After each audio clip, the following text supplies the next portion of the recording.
অন্যদিকে গর্জিলা শিকার ধরে খাচ্ছিল।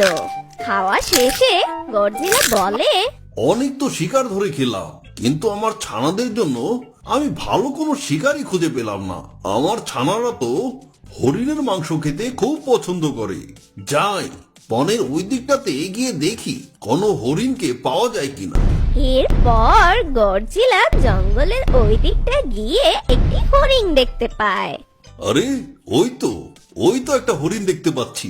ওই হরিণটাকে আমি শিকার করি আমার ছানাদের জন্য নিয়ে যাব। এরপর গর্জিলা হরিণটাকে শিকার করে তার বাচ্চাদের জন্য নিয়ে যায়।